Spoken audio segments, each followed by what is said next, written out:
I must share with you a story that happened with me yesterday, because in these shirim of Thank You Hashem when things look bad, I always run into the ideological problem, is that as many shirim as I give, and as much as I intellectually understand that no matter what happens, you have to thank Hashem. No matter what happens, it's all good. But you always reach a point, everyone has, as Rav Dessler points out, everyone has a point of Bechira where even they are weak in that area. And there's always a point where you think, this couldn't be good. This is just too insane to be good. And sometimes it's dafka in the small areas, the little areas. If it's something really big, you can thank Hashem for it. When it comes to something really small and seemingly crazy, those are where sometimes it's difficult.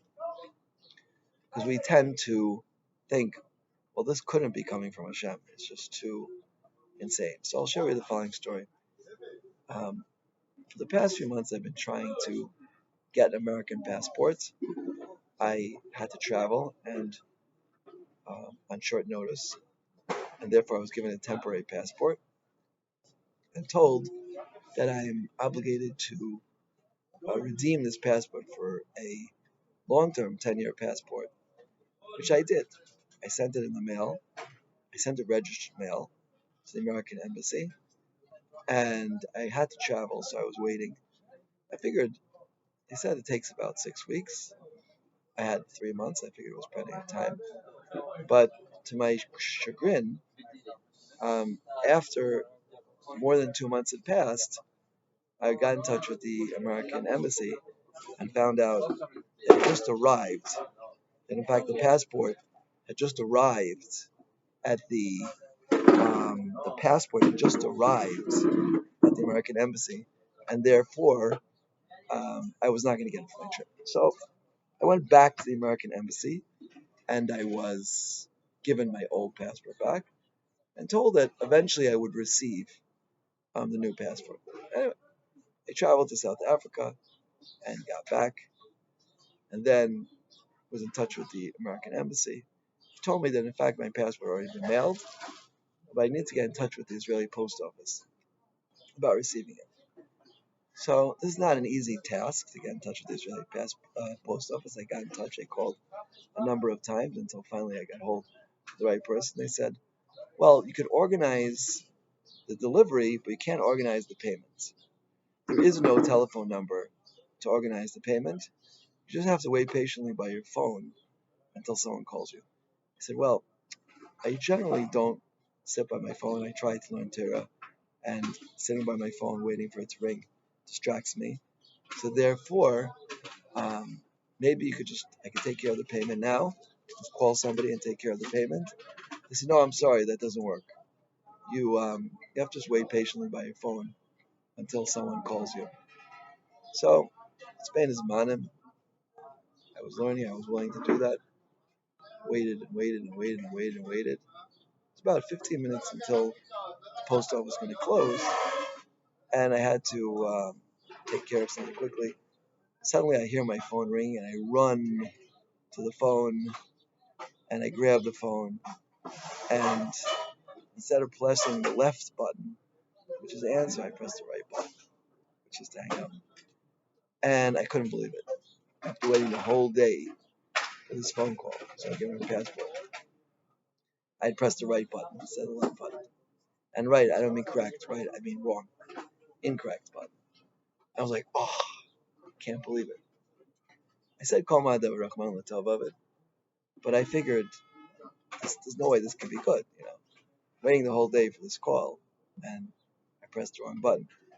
In any event, I called the post office again, and I asked them, I said, please, have mercy on me. I waited the whole day for this call, and I pressed the wrong button. They said, I'm sorry, there's nothing we could do. You'll have to repeat the same process tomorrow. And again, it was very painful. It was very difficult. But when I thought about it, I realized it must be good. Everything Hashem does is good. The reason we start that phrase, that critical phrase with the word kol, means everything. The concept, the action the result that seems like it's bad, that is also good. Call everything, even this scenario, even this situation, as annoying as it is, and the bittul Torah, and the frustration, and the seeming lack of logic. I just want to pay. I'm able to order someone to bring it to the house, but I can't pay for it. There's no number to call to arrange payment. You have to sit by your phone and wait until they call you. And if you miss the call, then you can't arrange the payment. And I won't get my passport. I'm going to send it back to the American embassy and then start the whole process again. So it seems to me like very logical and very impractical, but this is what Hashem deems. So accept it as good. Everything is good. And even that, or especially that understanding that every little thing is good. Even the things which seem the most difficult and the most illogical, that's also good. And the good could be slowly moving our mind, as they call it in Aish HaTorah, they call it paradigm shift. The paradigm shift, that intellectual movement from A to B, of understanding that things are bad, to understanding that every single thing is good. Nothing bad ever happens. Everything that we experience is for a reason. It might be to make us more patient. It might be kapar savonos. It might be for who knows what. Yeah, eat over mano.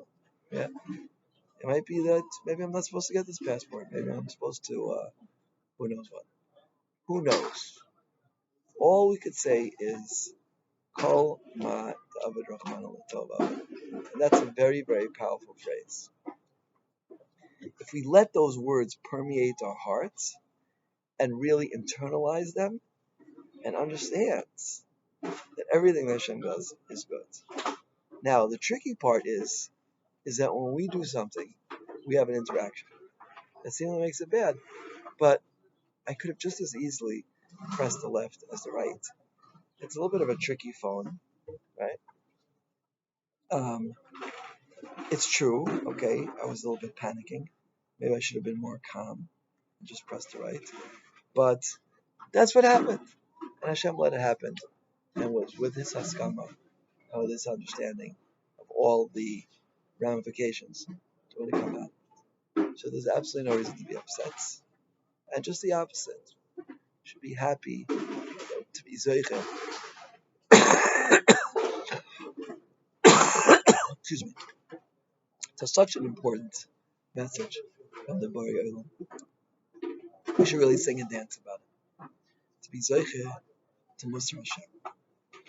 As the Pasuk mentions, says, Musar Hashem al timas. If Hashem sends you Musar, don't be disgusted by it. Be happy about it. Be happy that Hashem is taking the time and effort for your growth and for your development. And in other situations, if you're able to get from point A to point B, to make this paradigm shift, and to really feel in your heart about such a small thing, to be happy.